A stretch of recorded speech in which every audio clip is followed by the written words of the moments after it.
So when we look at a kura or school like the Kaitaha Primary School, we have to put it in context with its history, with how it came to be and who the people were who brought it to be, because the institution of learning isn't just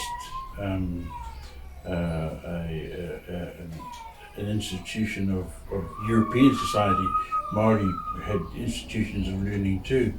And so in the establishment of a school, what the Europeans brought with them was a very structured institutional learning methodology and pedagogy that was really had already gone through transformations in industrialized Britain, so people were being educated to provide a workforce for industry and new industry. So by the time settlers arrived here in Aotearoa,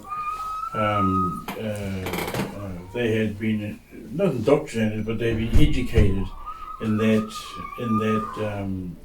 pursuit of learning knowledge and skills for the production of exploitation of nature, production of of products for sale and for achieving a surplus.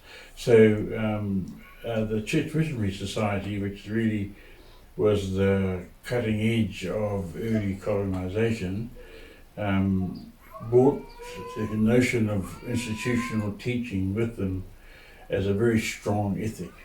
And particularly the more Presbyterian or the more non-Catholic, then you sort of broke away from the traditional Catholic and into the more work ethic type of Calvinist thinking.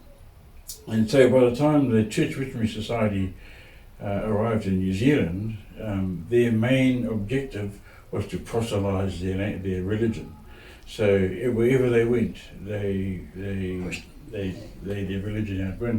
When William Kalenza came to Ahipara in 1831, trying to follow the Arawairua, the spirit path, he was walking the coast, he heard about this tree that the spirits leapt from, and he really wanted to find that tree so he could take a chip off it and propagate it, which is what the colonising, you take a chip off it, you propagate it, you regrow it, you develop it, and everything, it's all about growth and, spreading out. Yeah. But of course, to achieve that, you require resources and you require people. So the way to achieve that was to educate them.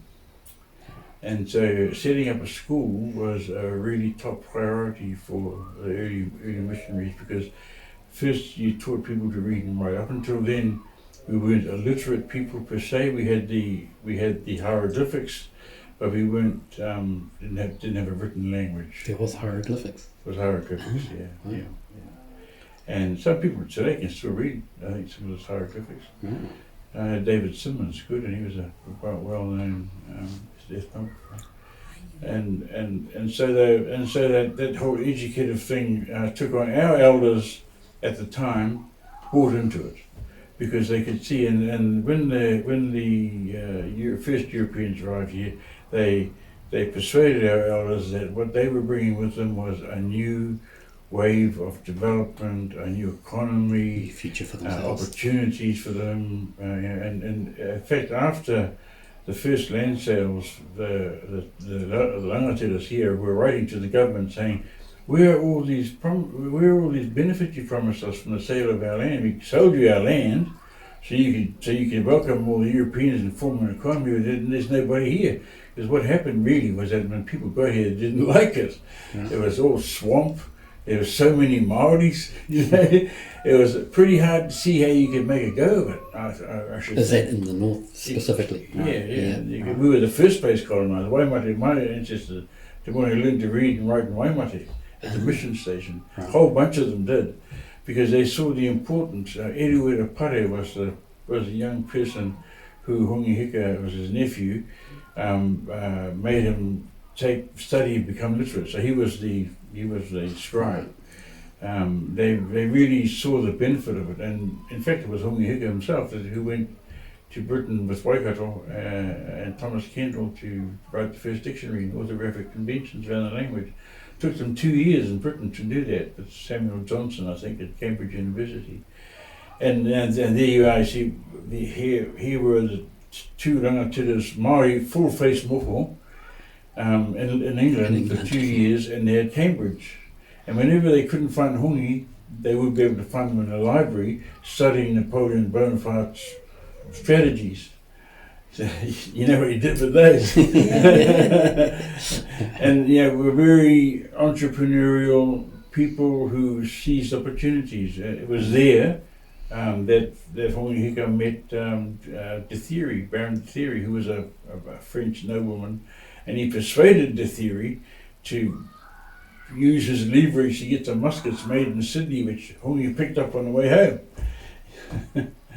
And then left the theory to pay for. As you do. I just imagine that happening today. Everybody turns and says, "Where's that thing here? No, he's coming. He's going to pay."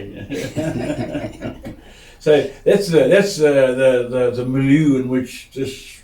And when the first missionaries, Matthews and Paki, arrived here, they say, and other people tell the story too, and I believe it to be true, was that when they rode up from Awanui on their little dinghy thing, and the people who were gathered down hill here below Te Ahu saw them come, and they said, "Something wrong with these people. Must have eyes in the back of their head because they're rowing backwards up the river," you know. And they couldn't understand it, and then when they finally joined with them, and then the missionaries, Paki and Matthews in particular, were so hard on proselytizing their religion that they immediately started to try and convert these heathens into being Christians. Wasn't a good move. And the rangatira who were there that day said to the interpreter, Tahitian interpreter, I think, and they said to him, "If these guys, I think we're going to have to chuck these guys in the hangi because they're not playing the game very well." And so the interpreter said to them, "You better watch out because you're endangering yourselves. You could get wasted, I suppose." And they realised their danger, and so they concocted this story around Sabbath, Ra Tapu. Up until then we had tapu things, tapu objects, we did have tapu times, but never before we had a tapu day. And so the missionaries said to the rangatira, "Oh no, today's a tapu day, Ra Tapu tēnei." And they go, "Oh really?" And they go, "Yes, and on a tapu day you can't do all these bad things because it's tapu." And they go, "What an interesting idea, we'll have to discuss that further." It was late in the day, we'll discuss that further tomorrow. And it was tomorrow never came. Right. And now every street's named Paki Avenue, Matthews, that led to the growth of a town. Because before then, there was no town. There wasn't hardly any, said there were a number of pa, Right. of smaller pa, occupied by various hapu. And because in those days, pre-European, pre-treaty days, you're as good as your pa. Right. Well, That's where it came from. yeah, that's where if you had to feed a hapu of 500 people, how are you going to do it? You need a hub, you need a workforce, you need a work plan, you need everything's got to go with it. And so each pa had its own identity, had its own place to play, I suppose. But the big settlement then was in Pukapoto. And Pukapoto was on the edge of the lake. The lake went as far as Pukapoto, came right up. It was the biggest lake in Northland in its time. Oh, because it got diverted, didn't it? Yeah. Tangongi. Drained. Right. It all got drained in the land given to the Pākehā farmers. Right. Yeah, and it was a source of a complaint by our elders for many, many years. And we got quite a bit of that land back in the settlement. That was really good. Now we have to get it back to the people. That's the next big challenge.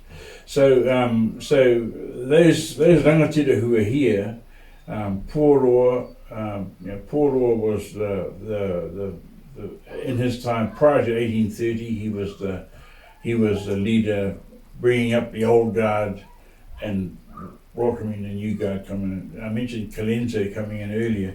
1831 to 1832 maybe, he arrived in Ahipara, and he was, the rangatiras were obliged to treat him with respect because he was part of the Mihinare Church Missionary Society collective, and we had given him our protection. So we had to look after him, host him. But first thing Kalenzo did was set up have a church service. He wanted to get a few more heathens over and be Christian, and so he set up for a church service in the evening. And just as they went to start their church service, this old man who happened to be the chief's father, who must have had a touch of dementia or something, I don't know. But he was dead against the introduction of these Christian teachings.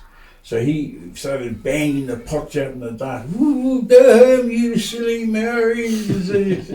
And because the Kalenzo described his old man, he didn't know whether he was a man or woman. The way he was dressed, he was all sort of, very, very Maori and old man.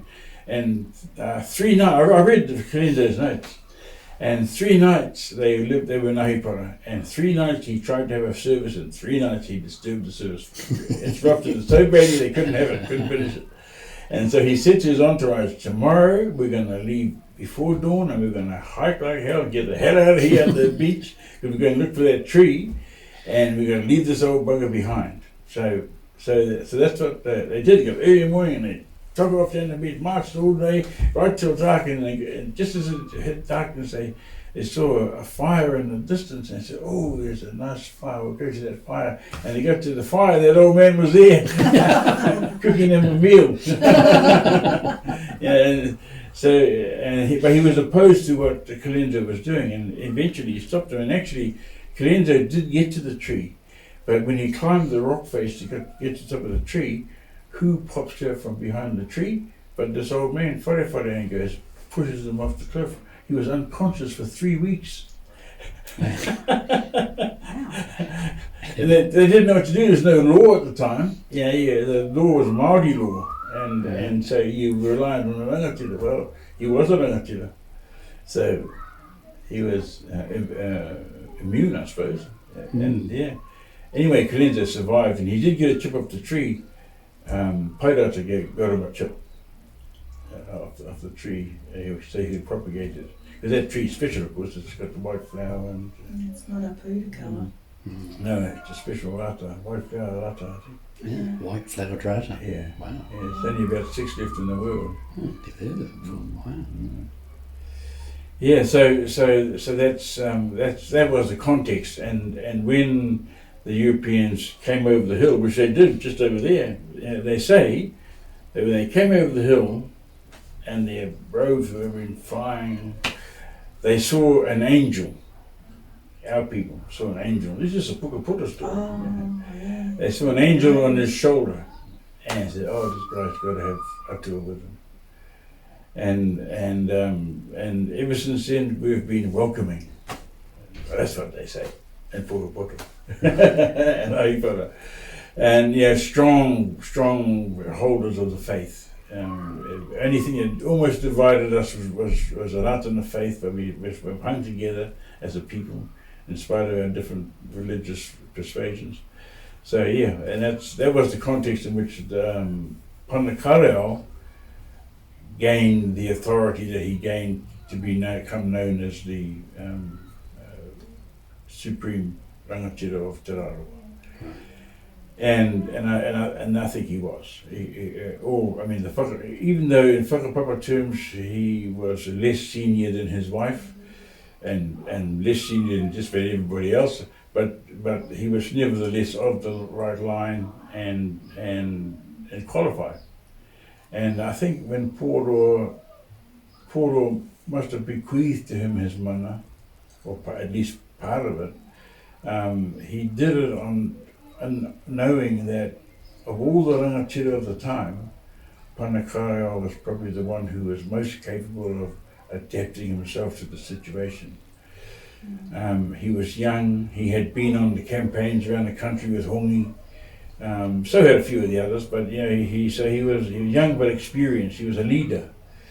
And so when Poro died around about 1830, I think Panakaireo took over his role. But there were other great, Tiripi was equally as, probably had higher mana than Panakaireo, I think. But Tiripi was one some would describe as a warmonger. Yes, and that wouldn't be the energy you wanted in the context of a colonial transformation. It had to be a ngāwari spirit. And of course, the term ngāwari is not a very often used term now, but it used to be used a lot before. And the old people would say, kia ngāwari, be soft, be gentle on that person. Because when you're ngāwari, you engender a growth, not a recession. And I think that I'm not sure when the slogan Kia Ngāwari was applied to the Kura, but I assume it was at the beginning. And it makes a lot of sense to me because that was a notion at the time that everybody was trying to strive for. Kia Ngāwari, nobody wanted to fall into war. They could see what was happening in other parts of the country. And Panakaireo, he got a message, Panakaireo, from Kawati saying, you better send some soldiers through well, Panakaireo sent 14. 14 soldiers. He did help. Yeah, just enough to say, well, but not enough to make a difference. No. And so, because they had already laid down their arms. Up until then, I think, when Tiripi had his tangi, until when that was about 1917 even, there were 600 warriors doing the Piripi. 600? 600 armed warriors. Wow. So even at that time we were still a powerful force. And that was Tiripi. See, Tiripi was a war commander. And whereas my tupuna Te Moringa was, he come in after us and say, oh, come on, you first get over it, make your first, do your gardens up, and because Kaitaia was a place like that. It's how it's got its name anyway, as far as I understand. Toakai gave that name to Kaitaia as a result of a competition, I suppose, between his two prospective wives. Shane said that the tar was the sound of the spuds falling out of the storehouse. Kaitaia. Tar. I see. Yeah, could be. Well, you had to be there, I suppose. But it kind of makes a bit more sense because the tar was like, what? Yeah. I know that when there was quite a marked difference between the two. One had a full storehouse, and the other one had food scattered everywhere. Yeah. So that the naming is a really important function. I don't even how the names are acquired of the past. I wouldn't really. I mean, there may be some people with some hapu with some particular history perhaps, but I know that a pa was sort of. My uncle Ephraim Tapa told me that our people, they lived in the past until the advent of sort of structured society and law, and they said, oh, we don't need to live in the past anymore. We can bring the police. Come off the hills. So they came So down. what year would that have happened where they came off the path? I'd say the signing of the treaty, I'd say. Ah, okay. So I say kere or kere Kere. Yeah. with an E. Yeah. It's kere. So what does that mean? And the Opodi were the last to live there. As a pa. Whiru. Right. Fair. Although I see that Opodi don't classify Whiru as an Opodi, only his brother down.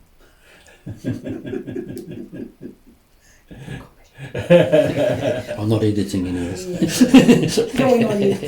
Yeah. So that was a content, and it was a real milieu of activity, and so they must have thought about where they might put the pākehā. When the pākehā was, I'm looking for land, they would have thought, now where would we put this pākehā? bottom of the hill. At the bottom, around with all the Won't bars be in around it. Pukapoto. Won't be in Haipara. Yeah, it'll be somewhere where they can all access Right. from east, west, north, south. And Kaitai is the best. Pedia might be most service is good. Right. But yeah, Kaitai was a good service place and close enough to the beach. My grandfather, when he was young, he was born in 1890, and he used to take stuff up the beach. That was their main highway, to Waipapakoti Main and road, across to yeah. the harbour and ship it out from there. Yeah, all sorts of things. Wow. In this river. Yeah, yeah. So we had become captains of the economy. We were captains of the gum industry as well, but then the government instituted a policy that they needed to change that, so they thought they'd import a whole lot of workers who would work for close to time and half the money, Right. which the Tadarā population would. They came from a country of rocks, Yeah. You can't grow anything over there on rocks, but you come here and this would be just like a paradise to them, which they took to it like, and you have to acknowledge the Croatian people for the contribution they've made, particularly here in Te Hikutika. In many ways, they built this place. The hard work ethic, and fortunately for us, they were regarded as second-class citizens when they arrived, so they had to marry Maoris. And I don't know whether you've met too many of them, but the descendants of Maori and Croatian people are very attractive. Seen a few. Yeah. And so there's some of the beginnings of the merging, and so Kaitai Primary School has it, and you can see in its history that it's been moved here, there, and adjusted to meet the need of the community. And the biggest thing about it, and it wasn't just here in Kaitaia, because from Kaitaia, next school was Pukapoto, the following school was Ahipara. So it was like we caught the bug, Right. if you like. So yes, so in 1876, Kihiringi Te Moringa wrote to the government saying, I built the school at Ahipara, and now all these Pākehā kids are coming to it. So you better give me some money. And the government said to him, well, if you want money from us, you have to give us the land. So he said, okay. So he did. And he said, he gave them the 30 acres of land opposite the Koh Marae, and they built a school there. And they chopped all the trees down, kauri trees. Crow. Yeah, opposite the Marae there, just on this right-hand side of the road. And those sand dunes and stuff. It was a upa. No, part of it is. Oh, yeah. But it's only a upa because when they made the road, they buried all of them. Kuiwi over there. So they chopped down all the native carriers. Couple of native carry, let the wind in, could never grow it again, Changed the river. and used the timber to build the first school, which was the first Ahipara school. Right. And then that got burnt, I think, but not all of it. And some of the timber was salvaged, and now what makes up the wharehui at Moma. Did the actual school get burnt? Yeah. Somebody burnt it down. Yeah. Oh no, it was a native school. So Kihiringi Te Moringa was the first chairman of the board. That was in 1877, I think, and he created the maximum Mamahi Te Kai, and 116 years later, I was the next Maori chairman of the board. 116 years later, and you can see how institutionalized and captured the notion of education became. And Maori people began to, next generation, pursue that European model of learning as opposed to one, and we had fantastic memories, so we could power into that. St. John's has still got one.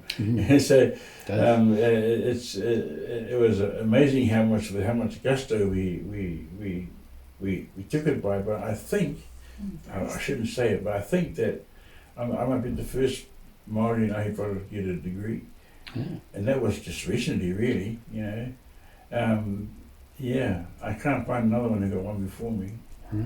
But that's a sad story, because that's in the 1980s, So but we have our skill, knowledge levels have lifted, and that's why a school like Kaitaia Primary is so important, and it's particularly important in Kaitaia, because Kaitaia is a we talked earlier about how it's a confluence of different peoples and issues and of commerce, and so Kaitaia needs to have an institution like Kaitaia Primary that can educate its constituency in what Kaitaia is all about.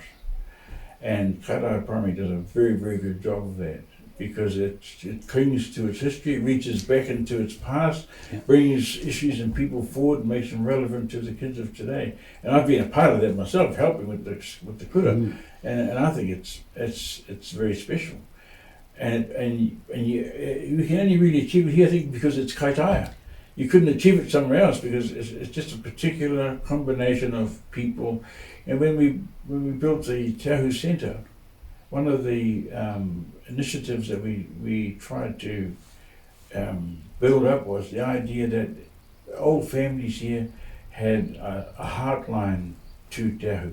So we approached them as an old pioneer family and say, yeah, you people, you've got a heartline to Te Ahu. You've got a special relationship with it because of who you are and how long you've been here and your family generations of, and those families, they bought into that because it made them feel like they were community part of it and contributing to it, and they felt welcomed by it, and it was a really good strategy.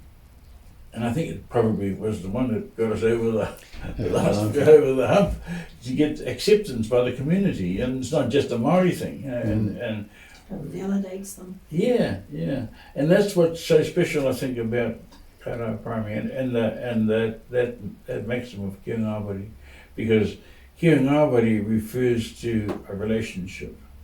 You can't kia ngāwari to yourself, I suppose you could, but yeah, if you ngāwari ana koe, then you are giving something to somebody.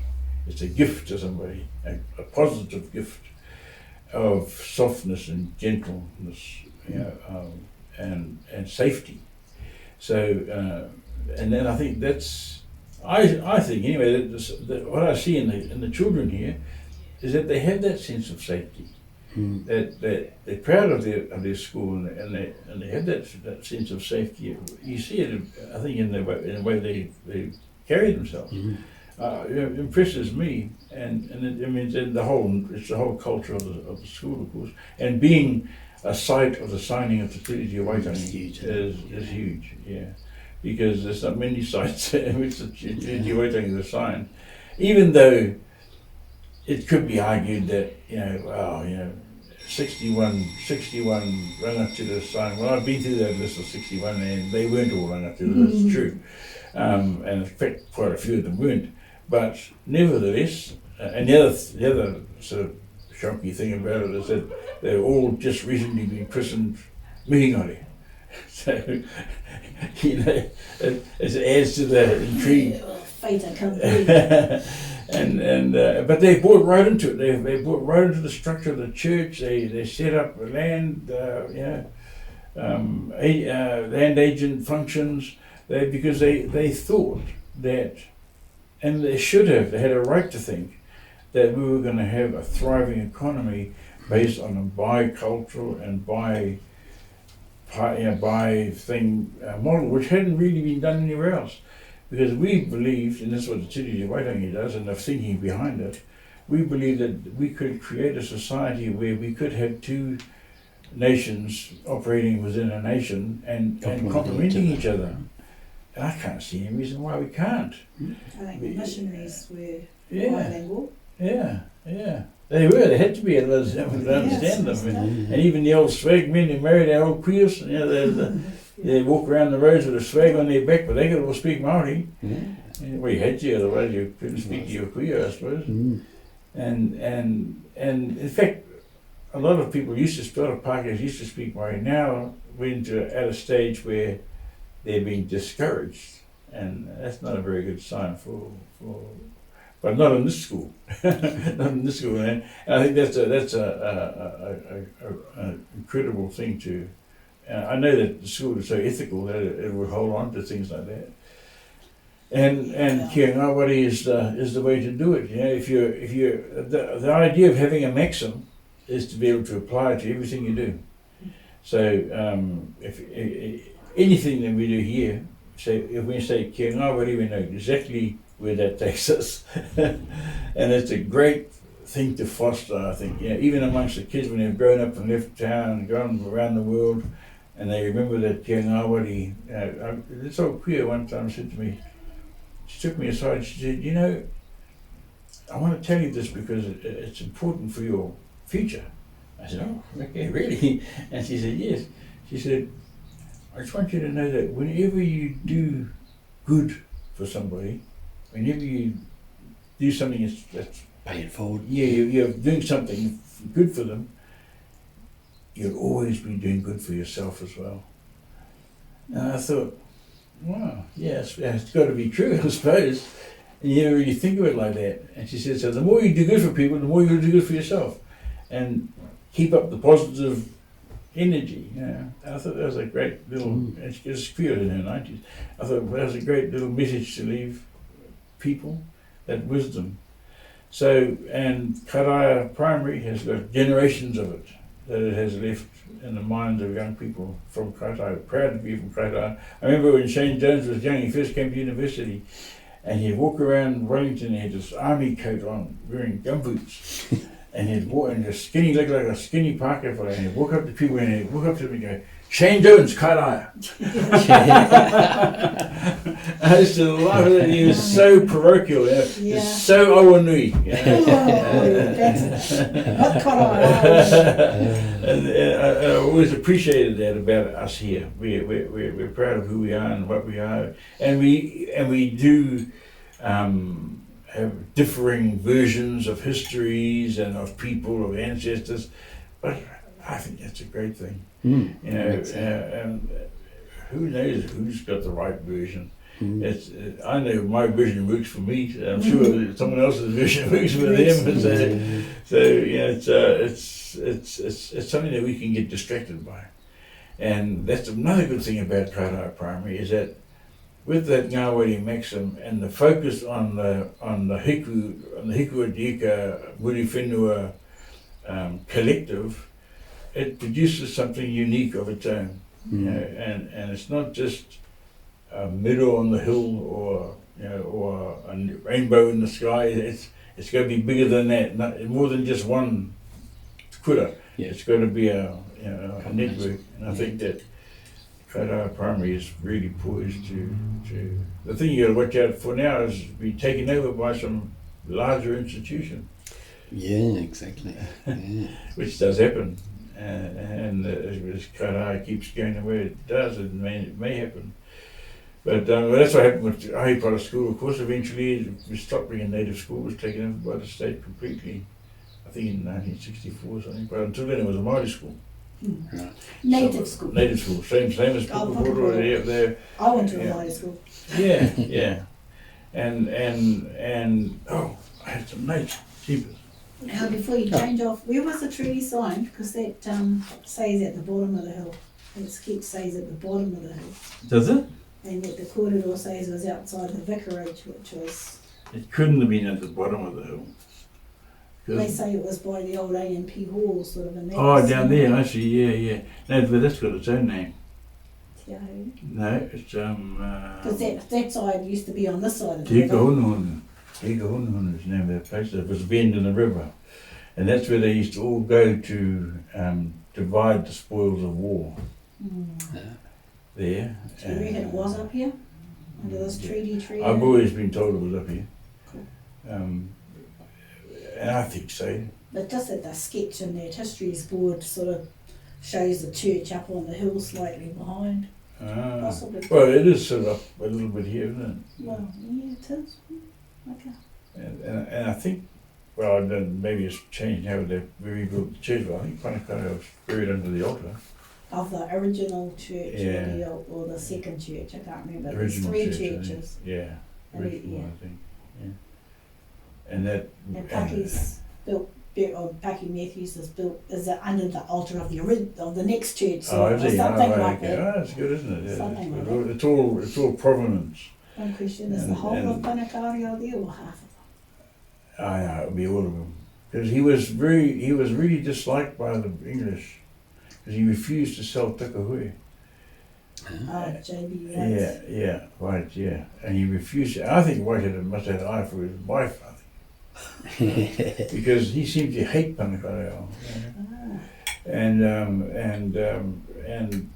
I shouldn't have said it on camera. Yeah, and as soon as Panakareo died, he dug up Eleonora and shoved her back to her people and over in Whanapea. And whisked Panakareo over here to be buried under the altar. And she dug her up out of Peria. Hates JB White. Oh yes, no, he was a bad man. Yeah. He was responsible for taking a lot of land. Yeah, illegally. Yeah, immorally. Immorally. Yeah. Legally, because he was the law. Okay. Yeah, but that was because of 1.25 acres in Taimuri. 1.25 acres. Yeah. Wow. Yeah, another 1 million acres in Taranaki. Wow. And they just took it because they tried to buy it and the Maoris wouldn't sell it. They said, well, in that case, if you won't sell it, we're going to declare you to be rebels. Terrorists. And take it. Yeah. Wow. But they did. And Tauranga, Whakatane, this whole other place. Wellington. And he was incremental in that too. Yeah, part of the whole regime. Oh, I see. Yeah, part of the regime. Jeez. But I don't know, maybe it was because down at the bottom there, that bridge has got a name, hey? Motiringi. Is it that one, or was Motirini that river over there by the dump? Is there a bridge? There is a bridge over there. A small bridge. Oh, a small one. The big bridge it's a big bridge got a name. It must be Motiringi. Motiringi. I don't know. I mean that holding the ring. That's what it literally would translate as. Why? Well, it might have the bridge might have created a ring of Brought everybody activity, maybe joining one side of the river to the other. Because the road that goes down the back of the school, the missionaries built that to get into town, I suppose. So I wonder where it crossed before. I don't know, because they changed the river. Yeah. Interesting study to do, but it's cool. I'm sure it's cool. If it's not this one, it's called Motiringi, it's the other one, but I'm thinking it's this one. I just think I heard Malcolm Matthews refer to that river over there in his kōrero, that river that comes from Otaru. As Motiringi. Or something like that. Yeah, no, a river wouldn't be called Motiringi, I don't think. But a bridge might. Yeah, that's true. Because a bridge is a gap, yeah. He also talked about this river here being something about Kiore. Yeah. Was it Kiore or something? Oh, yeah. Anyway, Yeah, so all that sort of historical stuff that we've sort of lost, Panakareo and Eleonora separating for a while, didn't know that. for a couple of years. And she went and lived with somebody else, and so did he. And then after a couple of years, they said, one thing I've noticed in reading about these old folks, they never got jealous much. Like, like the way that we get jealous today of... Yeah, each to their own, eh? Yeah, and they weren't so judgmental, I don't think. And so I thought, how could Panakareo do that? And allow his wife to do it too. The big chief. But it's because it wasn't of no real consequence, I suppose. So, Egotistically. you weren't egotistically inclined, yeah, it didn't have to be, I'm sure, but so they were ordinary people. And of course Panakareo came back and lived here on and off all his life. Because even though he had taken the land, he didn't feel like he had sold it to the extent that it was completely alienated. He was still attached to it, and Matthews accepted that he was still attached to it. Put him up when he came and stayed in his house, signed the treaty here. He's got a house, and the Matthews drew a picture of a village. His own house, yeah, that's right. And it was in Matthews' house that Panakareo had the hui about the treaty signing, so it must have been up here to sign. So And because there's quite a bit of debate most of the night I think about the it. vicarage was somewhere around where the kindy is now, Mm, mm. somewhere in that area. Yeah, you have to be a farmer to know where's the best place to have your house, and you work it out. Yeah, they had exist. Yeah. So, and of course, this was also the first Kaitaha Methodism. They did the first animal husbandry in the country. We were first for lots of things because we were first colonised, but we got left behind. So when all the settlers came here in response to the call for land, they saw this land. They thought, "This is a swamp," and then they met the Maoris, and they thought, "This is going to be difficult." So they shot off to Canterbury. You know, it's a lot easier down there, and they were infinitely more successful because the Maoris up here were pretty In their own ways. pretty bolshy, you know, and like pretty industrious. So Kaitaia was one of the first colonised areas. Mm. They're actually Yeah, areas. it was, yeah. But after Waimate, you know, was sort of the only way you could get in was to be Missionaries accepted by come a in, yeah. rangatira to say, "Oh no, they're under my care," Ah, and then nobody would touch them. They had a bee colony, he had Yeah. a blacksmith shop. Yeah. oh, wow. So you see what they're into, and this is why we have to accept that the intent of those, particularly those early missionaries, their intent was to empower us. Of that I have no doubt. It didn't work out that way because they got swamped by a massive influx of immigrants who were common people. 16,000 people immigrated into this country in 5 years after the treaty was signed. 60,000. Yeah, it was so the population of Europeans went up from 1,600 to 16,000 in 5 years. Wow. And they all came to say, "Where's my land? I need my land," you know. Were they promised land before they got here? Yeah, a lot of them were soldiers from India. Oh, They thank just you. got booted out of India. Yeah. And of course, Governor Gray was committed to enabling that land to go to them. So he said, "Well, we need the land, Take and we'll just take it if we have to." And they did. You know, that Kaiwhawhai Tonu film is all about that. At Waikato, the time Waikato wouldn't sell their land, so they Took by other means. invaded them and drove them off. And because they could. And that's when I think, at the same time as Tawhia laid down his arms, so did we, because we realised that an armed resistance wasn't going to get us to where we wanted to go. Right. So when Pōroa died, he bequeathed his saying, which is part of the Roma Marae, Kia uki te whakapono, me aroha te tahi ki te tahi. And that was his strategy for surviving the wave of colonisation. Hold on to what you believe and cling to each other. Yeah, and that's what we did. And I think it's possibly why we managed to survive without, Saved, without too much, well, there's been a lot of trauma, but yeah. So, and our schools are probably and this being early school like this, are probably the places where we'll see our re-emergence into Te Ao Marama, I think, where our young kids begin to recognise the strength and the potential of their cultural notions and concepts and be able to apply them in life to be able to succeed. That's what I've done. Well, if you can call it success, I suppose. That's the way I live. I use my tikanga knowledge and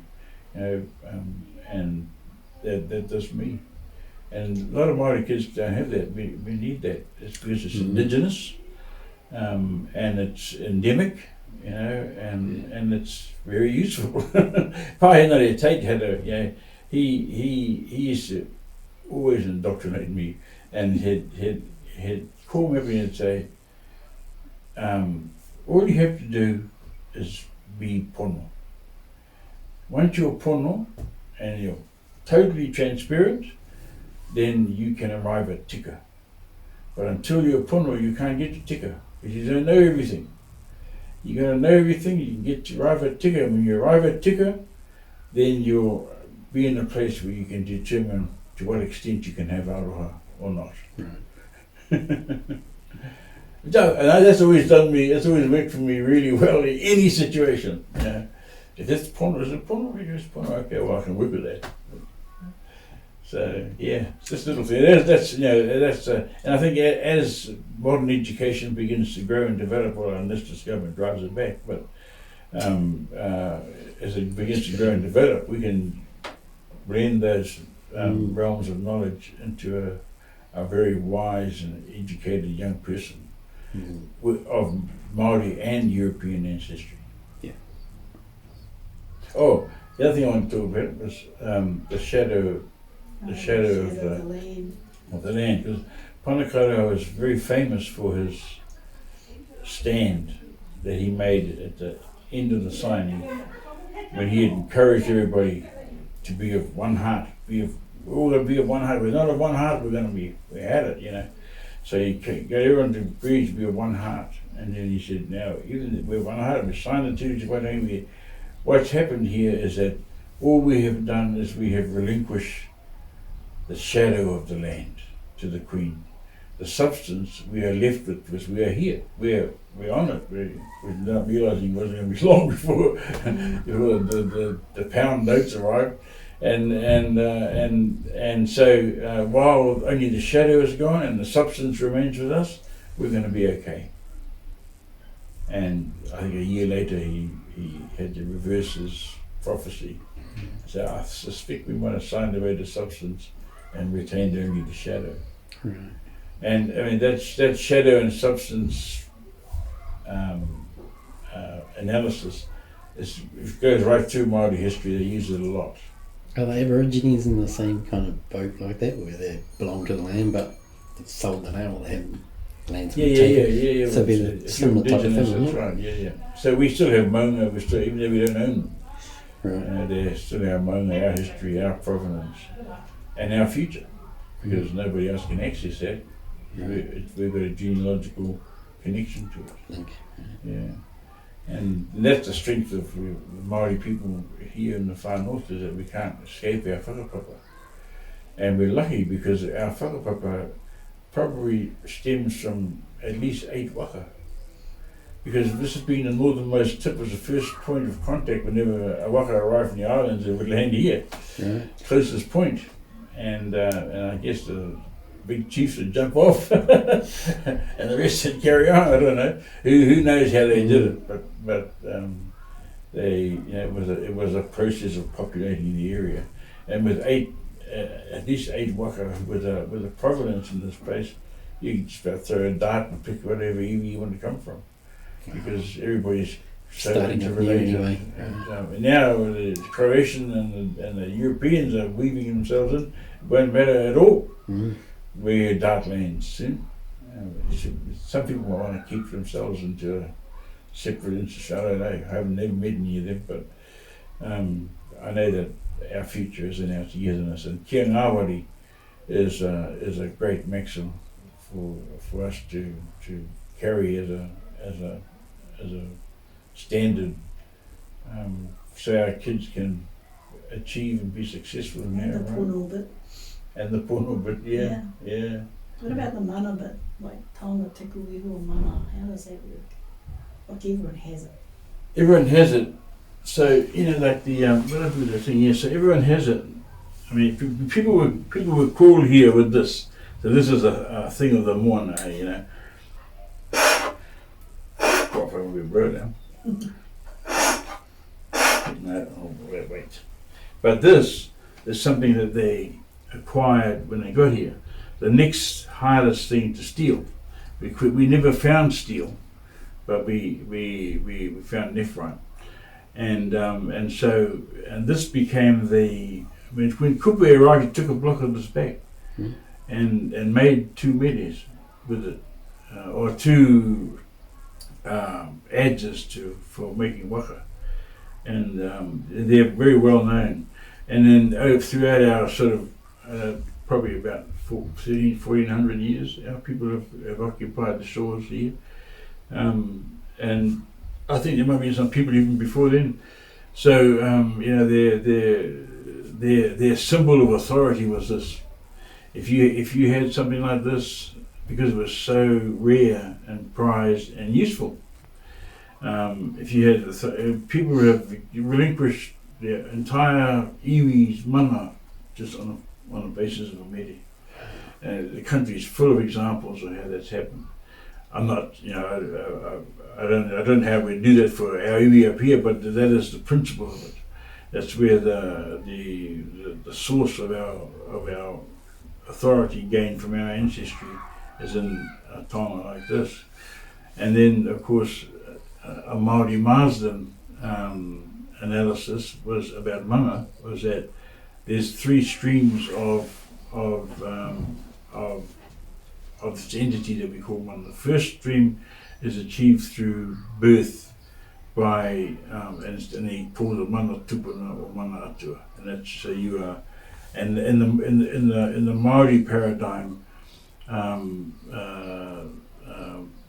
people, human beings, were fashioned by the atua and mated with, I suppose, for want of a better word, with our atua, and so that makes us as human beings a product of te ira atua, which is really a spark of divinity from Tāne, and te ira tangata, which is the more mundane material aspects of living. And so those two things that come together in the miracle of birth.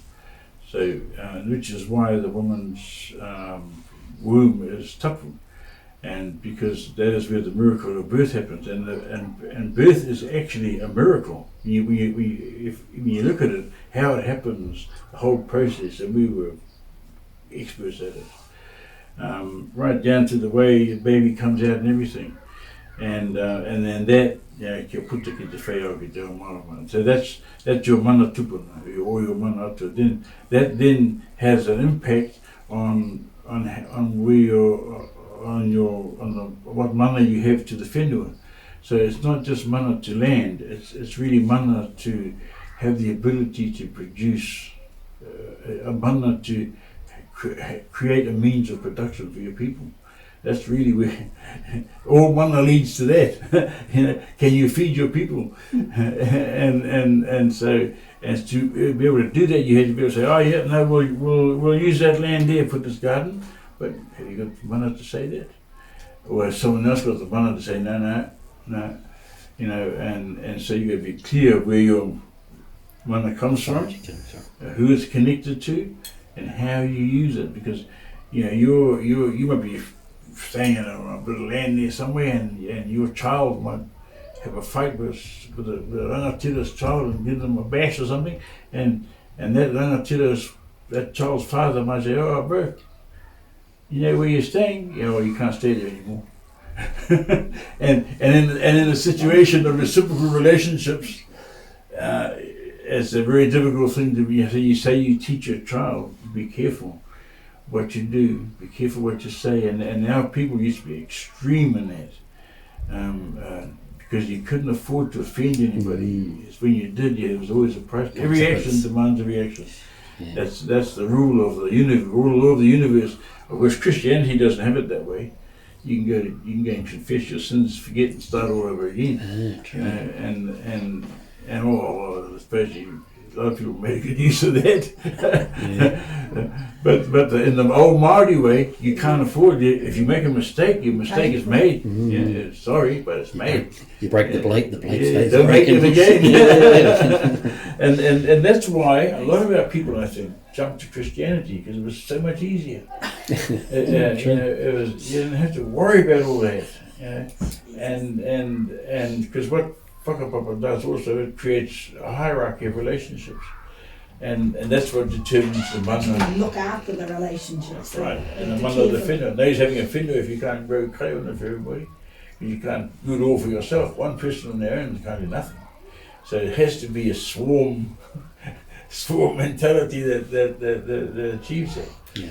And so there's your mana whenua. Now, to top that off, every individual has a predisposition, the predisposition of traits and attributes inherited through their DNA. So you have a predisposition for this or a predisposition for that. And so when you grow up in life, chances are you're going to fall to that predisposition Mm. or train yourself out of it, depending what it is. And I remember as a kid, some old people saying, we don't marry those ones. We want to marry these ones. Right.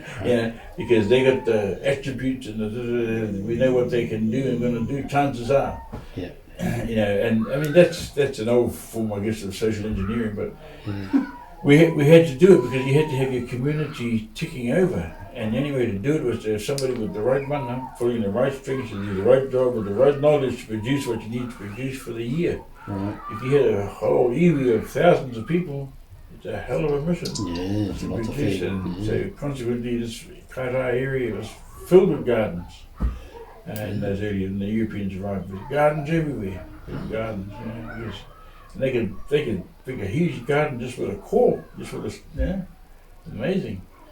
And so, we've had to give up a little bit of that. Something, an area that we could have really grown, I think, a lot with this particular kura and the learnings we've gained from here.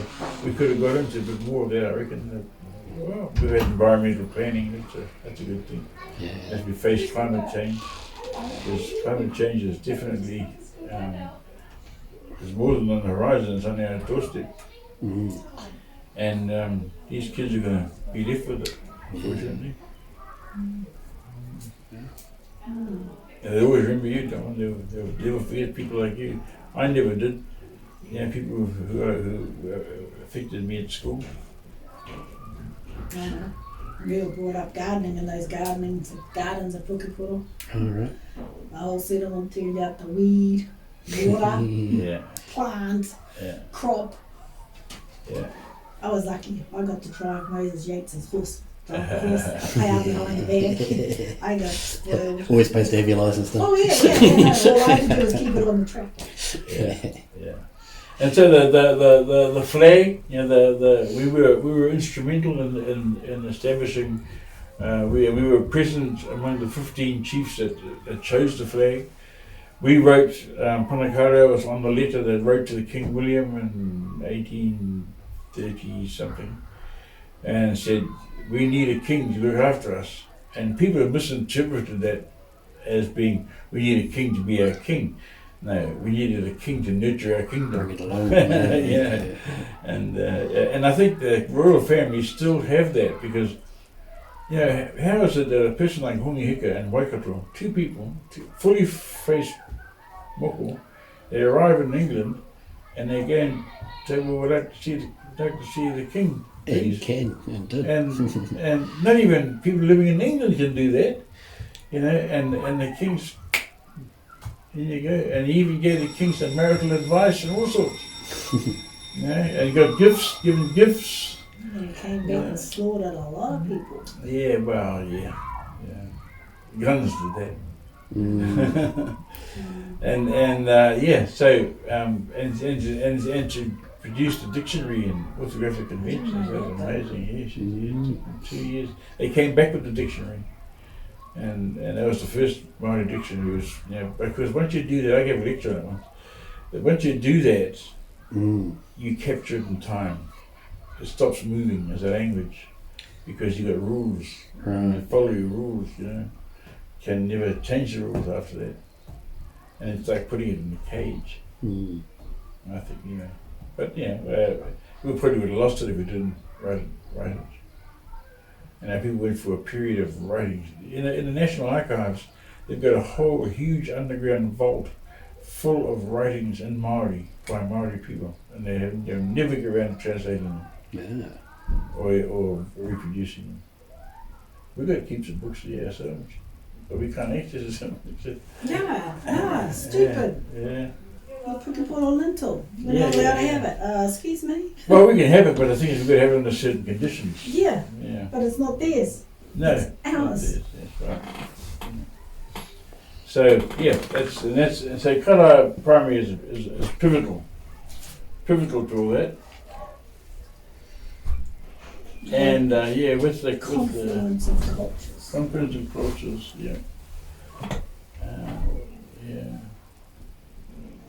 because we've got that mere that Te Rauparaha gave to Poro at Pukapuru. And Poro was living there, and Te Rauparaha came through, and Poro challenged him, and Te Rauparaha said to him, "Well, aren't you the guy that broke it to peace deal with Pukapuru Wherewhero?" And he goes, "Yes, I am." And he goes, "Well, how about you do one for me?" He was in, and Poro didn't, but he had that famous whakatauki, patu ato patu, and then leading into, that's whakatauki that I used to always use.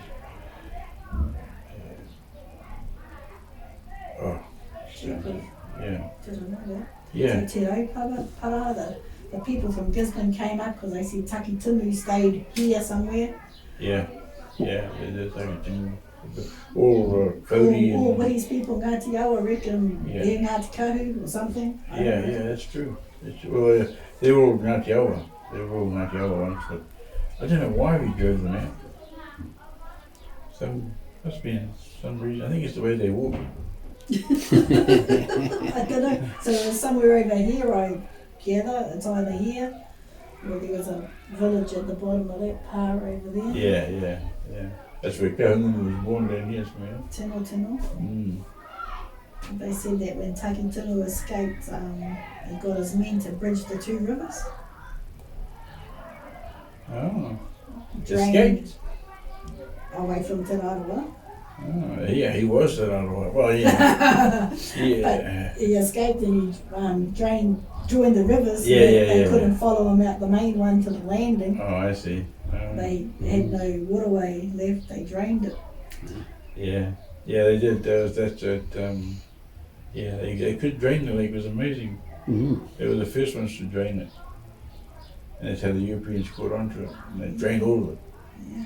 But no, Taki Timu come up and said, "Well, where's all the signs? Where are these places?" And said, "Oh, it's just much farm over there." Yeah. To the top of it. And it looks like there's a house on Tino now. Yeah. How can that be allowed? I'd say. It's all everything's been relaxed and going backwards. So the only historical thing up Church Road is, according to the District Council, is the Norfolk pine on the corner. That's it. Yeah. So we kind of want to change that. Well, it's something you have to recover in a positive way. And celebrating the anniversary of the Kura is a good way of doing it. But Panakarios comes straight after that. Yeah, that's right. Yeah, but you're recording all that history and you're making it useful to kids of today, so that they'll tell it to their children of tomorrow. Because otherwise, it will just continually get lost in the annals of history.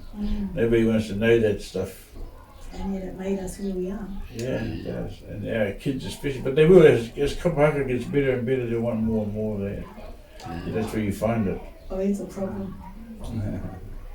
So we got the Porphy for this 150, but the Ratana band are playing. Good. So the kids can't sing the hymn, the Lord's Prayer. Why not? And do both? Yeah, mix it up. Ratana's call themselves Christians these days. I noticed. Well, I just think it's cute that, the kids can do that anyway. Yeah, you have to be eclectic. I'm into Atua Māori, and I have been for a long time. My father discouraged me greatly. He said, "Oh, no, don't go into this. It's too heavy. It's too this and too But that." it makes sense. And I said, "Yeah, but Dad, you fuzzle scared of it. I'm not scared of it. I want to embrace it, because and I've seen the value in it, and I have. It's really, really fantastic. I love it. But it's like the whole thing. There's no, for every action there's a reaction. So if you follow that paradigm, every mistake you make, you pay for. That's how it should be, I suppose. No, I think there's a huge place for Indigenous knowledge. Yeah. Wow, Yeah. that's it. Like I say, we have to capture it now before it's. And it's Yeah. already Well, we in the just don't know what kids. it is. It's already in there. It's in their DNA. You just need someone to spark it out. Oh, that's the other thing I was going to say about Māori Mars. So Māori Mars argued that everybody's got a different mana. because they're born. Because he was an Anglican priest. Because they're born at their own unique time, in their own unique confluence of astrological circumstance, and they're born to a unique set of ancestors because of who they are, and if that one hadn't met that one, hadn't met that one all the way back, so they come from a unique chain of ancestors, which gives them an absolutely unique DNA. And with that unique DNA, a unique predisposition for achieving anything. And if you've got the predispositions and your potential's there for you to go for it, the world is your oyster. And so the example that he gave me was if you took a person like, at that time, Sir Hippie Te Huhu was still alive. So you take a person like Sir Hippie Te Huhu, you would say that he's got impeccable whakapapa. You'd say that nothing happens in tūwhare toa unless Te Huhu agrees, otherwise it'll never happen. And so that's how much mana whenua he's got. In terms of mana tangata, his natural ability and skills as a diplomat and leader and chief unrivaled. And so that's what you would say to a person who's got high mana. And you compare that to an 18-year-old young Māori person in Mount Eden prison. Doesn't even know their genealogy past their grandparents. So their whakapapa's cut off at the knees. They don't know who they are, where they come from, they don't know anything about it. They just know there's someone in Wokapuna, you know. Their mana whenua is limited to probably the size of their cell. They got no mana anywhere, on any whenua anywhere else.